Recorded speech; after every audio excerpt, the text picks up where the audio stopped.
जय हिंद दोस्तों, क्या हाल है आप लोगों के। उम्मीद है आप सब लोग बहुत बेहतर होंगे और जो 21 तारीख को एग्ज़ाम है उसकी तैयारी में लगे होंगे। और 21 को जो आपका वीडियो एग्ज़ाम है उसके लिए मैंने जो थंबनेल बनाया कि 75 मार्क्स आप कैसे ला सकते हैं, उसके बारे में आपसे मैं डिस्कस करने के लिए ये वीडियो बना रहा हूँ।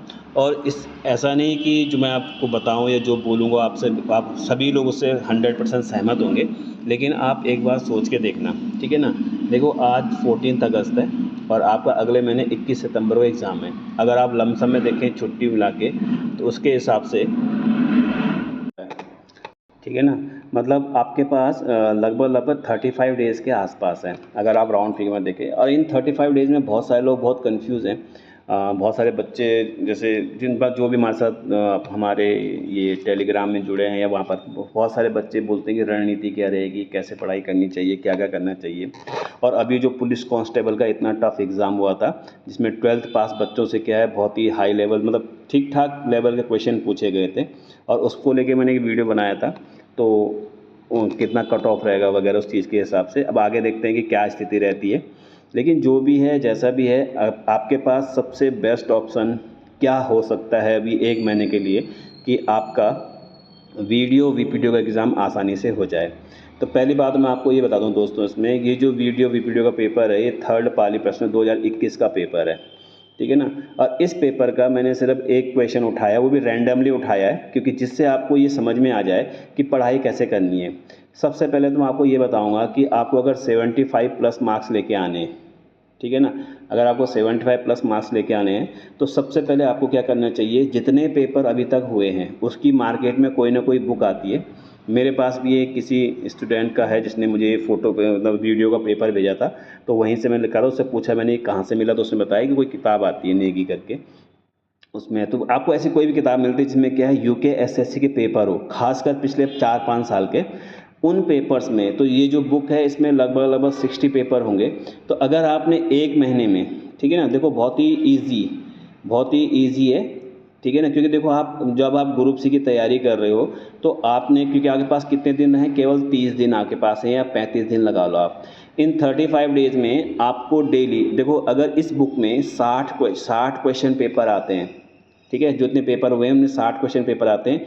उन 60 देखो, उन 60 क्वेश्चन पेपर को आपको सिर्फ सॉल्व करना है। एक क्वेश्चन पेपर में 100 क्वेश्चन होते हैं और उसके क्या होते हैं, 4 ऑप्शन होते हैं, ठीक है ना, 4 ऑप्शन होते हैं। तो उस एक क्वेश्चन पेपर के जो 4 ऑप्शन है, अगर आप उनको अच्छे से स्टडी करना शुरू कर दो ढूंढ ढूंढ के, ठीक है, कैसे स्टडी करना, जैसे ये पेपर आपको दिख रहा है, ठीक है, दिसंबर 2021 का पेपर है। इसमें जो 97 कॉन्स्टिट्यूशन अमेंडमेंट के बारे में 2011 द्वारा नीति डीपीएसपी को भारतीय संविधान में जोड़ा गया था। अब देखो इसमें क्या, ये क्वेश्चन है, ये क्वेश्चन आपने अपनी कॉपी में लिख लिया। अब आपको क्या करना है, इसमें सहकारी समितियों के प्रोत्साहन के लिए 43B दे रखा, 43A दे रखा, 44 दे रखा, 49A दे रखा है। आपको कुछ नहीं करना, आपको इस पेपर का, इस क्वेश्चन का जो आपने क्वेश्चन लिखा है वो तो लिखा ही लिखा है, साथ में जो इसमें ऑप्शन है 43B, 43A, 44, article 40A, 49A, इन सब के बारे में अपनी किताबों से ढूंढ के क्या है उनके बारे में लिख दो, ठीक है। जब आप ढूंढोगे, किताब को सर्च करोगे, उसको लिखोगे, लिखना कंपलसरी है, राइटिंग इज मस्ट, कंपलसरी है। अगर आप इन सब को, जो चारों ऑप्शन है ना, इन चारों ऑप्शन को अपनी नोटबुक में लिखना शुरू कर दोगे, अपने तैयारी जो प्रिपरेशन की आपकी कॉपी उसमें लिखना शुरू कर दोगे, तो इसका मतलब सीधे क्या होता है कि आप एक पेपर में जो 100 क्वेश्चन होते हैं और 4 ऑप्शन होते हैं, उन 4 ऑप्शन मतलब ये लगा लो कि आप जर्नली क्या है, आप 400 क्वेश्चन एक पेपर में सॉल्व कर रहे हो। लेकिन इसमें बहुत सारे क्या होते हैं, कुछ क्वेश्चन ऐसे होते हैं जो आपके लिए बहुत ईजी होते हैं, जो आप हर कोई जानता है कि इसका आंसर क्या होता है। ऐसे उत्तराखंड के कुछ क्वेश्चन हैं, बेसिक क्वेश्चन हैं, जो तैयारी के जिनको सॉल्व करने की आवश्यकता नहीं लगती है कई बार करने की, जैसे ऑप्शन देने की आवश्यकता नहीं होती है। तो आप रैंडमली आप कोई भी क्वेश्चन देखो, उसमें उनको उठाओ, उनको देखो। तो अगर आप 400 क्वेश्चन भी, अगर आप कुछ क्वेश्चन छोड़ दें इनमें से, तो लगभग 320 क्वेश्चन तो आप एक पेपर से आराम से बना सकते हो, ठीक है ना।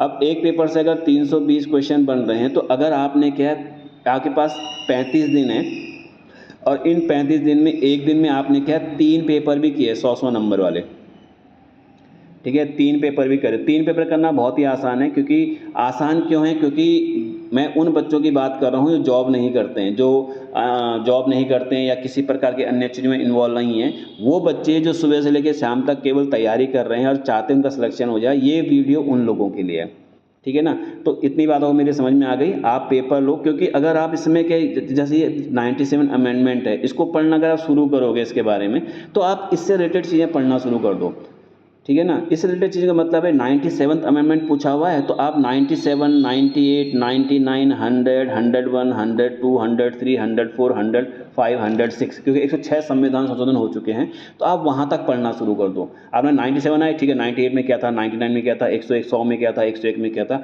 उनको क्लियर कर दो। बस आपको ऐसे पढ़ना, आपको कोई किताब नहीं उठानी जीएस के लिए कि आप जीएस की किताब उठाना शुरू कर दो और जीएस पढ़ना शुरू कर दो। मैं पहले पॉलिटी पढ़ूंगा, फिर उत्तराखंड पढ़ूंगा, फिर जीएस। तो ऐसे में बहुत सारे बच्चों को ये समझ में नहीं आ रहा है कि वो किस सब्जेक्ट से शुरुआत करें। आपको किसी भी सब्जेक्ट की शुरुआत नहीं करनी है, आपको सिर्फ क्वेश्चन उठाने और पढ़ना शुरू कर दो। मेरी गारंटी है, आप अगर आपने इन सब में अच्छे से पढ़ना शुरू कर दिया तो निश्चित आपका क्या आराम से सिलेक्शन हो जाएगा। अब जैसे इसमें सेकंड क्वेश्चन है, ठीक है, जिसके बारे में डिस्कस करूंगा आपसे, इसको थोड़ा देख लेते हैं। ये थर्ड क्वेश्चन है, ये पेपर में पहले आया था, ठीक है ना। मैंने उपनाई वाला आपको समझाया था। इसको देखो, 1 जनवरी 1942 को संयुक्त राष्ट्र संघ के घोषणा पत्र पर हस्ताक्षर करने वाले सदस्यों की संख्या कितनी थी। अब आप इसमें समझो, इसमें सबसे बड़ी बात क्या है कि जो यूएनओ है, ठीक है, जो ये यूएनओ है, यूएनओ बेसिकली जो इतने क्वेश्चन या यूएनओ से जितने बेसिक क्वेश्चन आज तक आए हैं पेपर में, यूएनओ को लेके कौन कौन से पेपर क्वेश्चन में आते हैं, पेपर में जो क्वेश्चन आते हैं यूएनओ को लेके क्या क्या होते हैं, तो उसको समझते हैं, ठीक है ना। एक तो आता है यूएनओ की स्थापना कब हुई थी, ठीक है, बहुत ध्यान से सुनना। यूएनओ की स्थापना कब हुई थी, यूएनओ के कितने सदस्य हैं, ठीक है, यूएनओ में नया शामिल होने वाला सदस्य कौन सा देश है, ठीक है ना, और यूएनओ को कितने भागों में बांटा गया, यानी यूएनओ की कितनी संस्थाएं हैं, इन सब को लेके क्वेश्चन आता है। यूएनओ ने किस वर्ष को, इस 2025 को कौन सा वर्ष घोषित किया है, यूएनओ ने किस वर्ष को या इस दशक को यानी 2020 से 30 को कौन सा डिकेड घोषित किया है, ऐसा क्वेश्चन आता है। यूएनओ के वर्तमान में महासचिव कौन है, ऐसे क्वेश्चन आते हैं। यूएनओ की जो 6 संस्थाएं हैं उनके बारे में कई बार क्वेश्चन आता है कि जो ये संस्थाएं हैं वो कैसे कैसे काम करती हैं। लेकिन बहुत सारे क्वेश्चन, ये तो यूएनओ के सबसे बेसिक क्वेश्चन है जो आपको सब जगह मिलेंगे। लेकिन यहाँ देखो उसने क्या क्वेश्चन पूछा है, उसने यूएनओ के बारे में क्वेश्चन पूछा है कि 1 जनवरी 1942, आपको पता है यूएनओ की स्थापना 1945 में हुई है, वो क्वेश्चन पूछ रहा है 1942 का।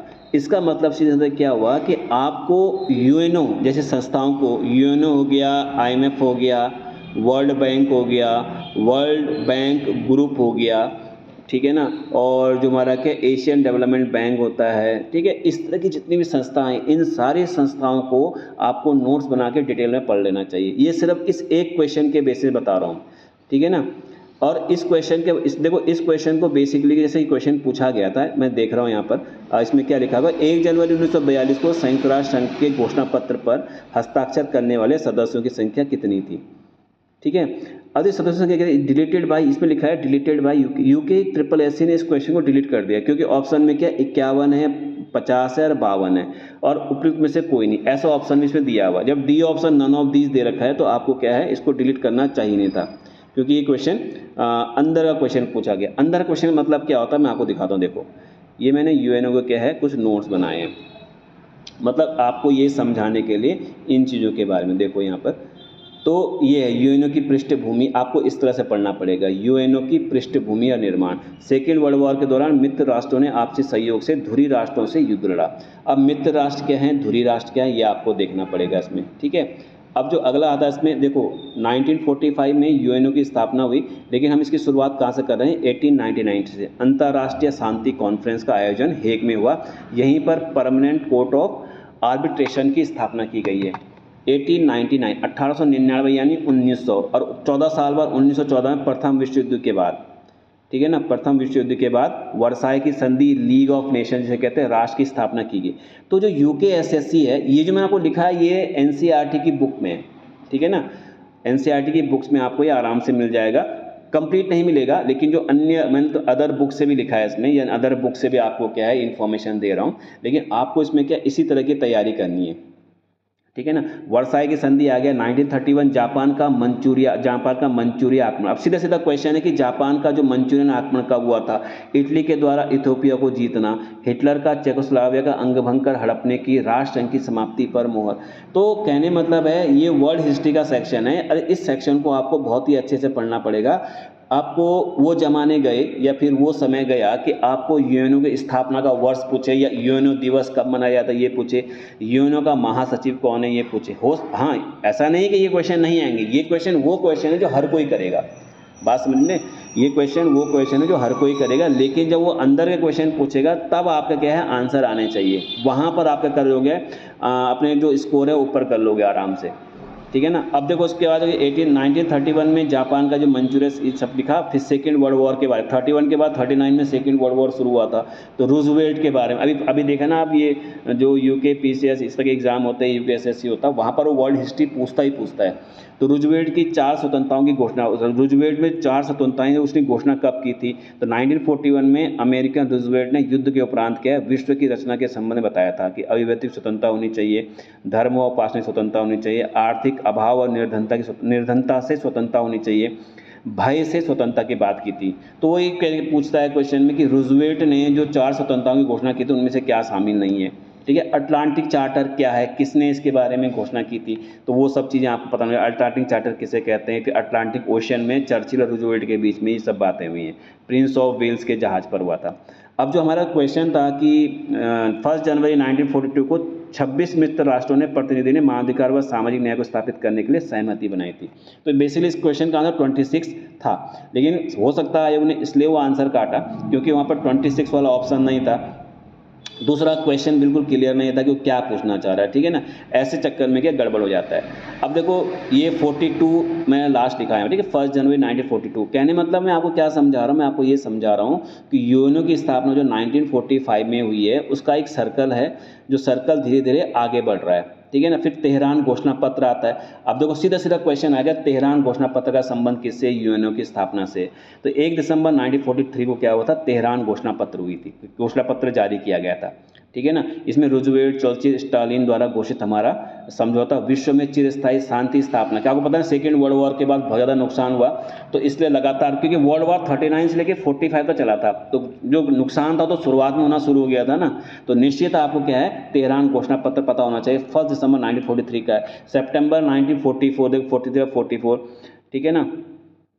ये डरबंटन ऑक्स क्या वाशिंगटन जो जगह है उनमें यहाँ पर क्या वैश्विक स्थायी शांति के समाधान विचार विमर्श हुआ। अक्टूबर 1944 में स्वीकृत योजना का मसौदा प्रस्तुत किया गया।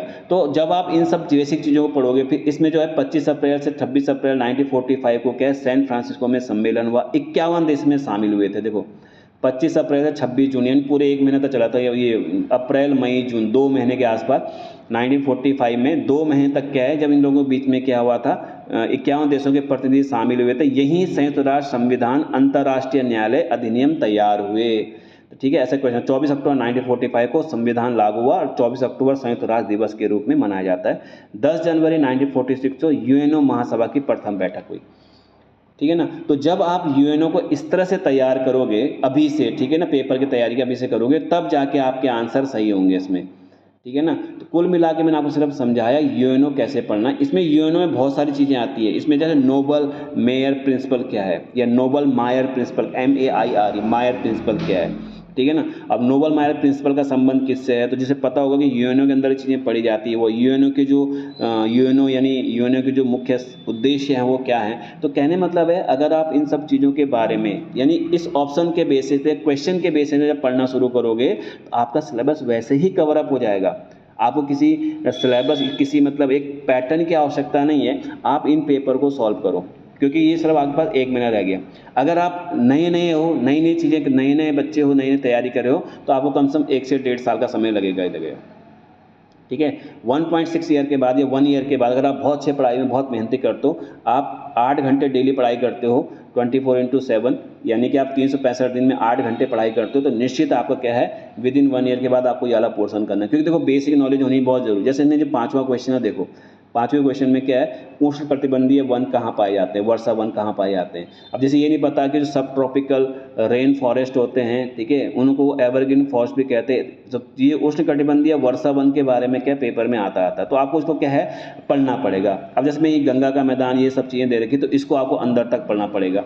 जैसे सल्तनत काल में फारसी परंपरा सिजदा और पैबोस को किसने अपनाया था, तो इसको आपको, इसके लिए आपको क्या है हिस्ट्री का पैटर्न देखना पड़ेगा, ठीक है ना। तो आपको क्या है सल्तनत काल खोलना पड़ेगा, अपनी किताब में सल्तनत काल खोलो और फारसी परंपरा सिजदा पैबोस, बेसिकली आपको पता है सिजदा पैबोस क्या है, अपने बलबन के टाइम पे शुरू हुआ था, वो ईरानी परंपराओं को फॉलोअप करता था, ठीक है ना। तो आपको क्या है, अब जैसे देखो ऑप्शन है ना बलबन, सबसे पहले बलबन खोल लो, सल्तनत काल में पारसी संपत्ति था, तो आप ऑप्शन क्या है बलबन, बलबन खोलो, बलबन के बारे में पढ़ना शुरू करो, तो आपको उसके बारे में एक्स्ट्रा चीज़ें मिलनी शुरू हो जाएंगी। कुतुबुद्दीन ऐबक, उसके बारे में पढ़ना शुरू करो। बेसिकली परंपरा के बारे में है, तो आप क्या आर्ट एंड कल्चर देखो कुतुबुद्दीन ऐबक के टाइम का, अकबर का आर्ट एंड कल्चर देखो, औरंगजेब का आर्ट एंड कल्चर देखो। जब आप इन चारों के बारे में तैयारी करो, इन्हीं से आपको क्या एक्स्ट्रा इन्फॉर्मेशन मिलेगी और आपका पेपर क्लियर हो जाएगा। इसके अलावा मुझे नहीं लगता कोई शॉर्टकट है जिससे आपका क्या है पेपर आसानी से क्लियर हो सकता है, ठीक है। बाकी आपको कोई भी कमेंट करना है, इसके लिए मेरे पास भी सब क्लासेस हैं जिसमें मैं आपको ये सब चीज़ें पढ़ाता हूँ, तो जिसको पढ़ना है वो पढ़ सकता है और कमेंट कर सकता है। बाकी बहुत सारे लोगों को ये चीज़ समझ में आएगी, बहुत सारे लोगों के समझ में नहीं आएगी, ठीक है। लेकिन देखते हैं आगे क्या होता है। तब तक के लिए जय हिंद, जय भारत, जय उत्तराखंड, और सभी को अपने स्वतंत्रता दिवस की बहुत बहुत शुभकामनाएं। जय हिंद, जय भारत, जय उत्तराखंड।